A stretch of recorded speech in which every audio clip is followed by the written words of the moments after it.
మనకి అనుకోకుండా పరిచయం అయ్యేవాడి కోసం మనం పడే బాధ, తపన, మన మొగుడు మన పిల్లల్ని కూడా వదిలేసి వాడి గురించి ఆలోచించి, వాడు ఎప్పుడు ఫోన్ చేసినా ఫోన్ అటెండ్ చేసి మాట్లాడి, ఇంట్లో ఎవరేమనుకుంటారో పట్టించుకోకుండా వాడు ఫోన్ కాల్స్ కోసం వెయిట్ చేసి వాడితో మాట్లాడిన దానికి వాళ్ళ లాస్ట్కి ప్రైజ్ ఏం తెలిసినా, ఏం మాట తెలిసినా, ఏమో వాడిది మొత్తం మనకే పెట్టేసినట్టు మనల్నే చూసినట్టు అని అంటారు.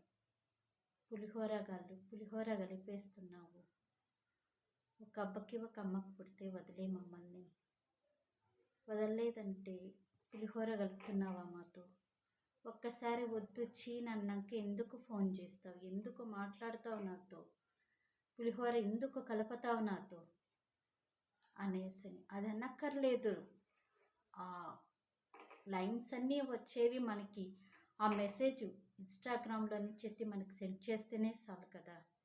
ఒక అబ్బకి ఒక అమ్మకి పుడితే నాకు ఫోన్ చెయ్యొద్దు, ఎన్నిసార్లు బ్లాక్ చేసినా కట్ చేసినా నాకే ఫోన్ చేస్తావు, ఏం నాతో పులిహోర కలుపుతావనే డైలాగ్ ఇన్స్టాగ్రామ్లో నుంచి ఎత్తి పంపించినప్పుడే అర్థమైపోయింది కదా, చెప్పుతో కొట్టినట్టు ఇంక నువ్వు నాతో మాట్లాడద్దువేననేసి.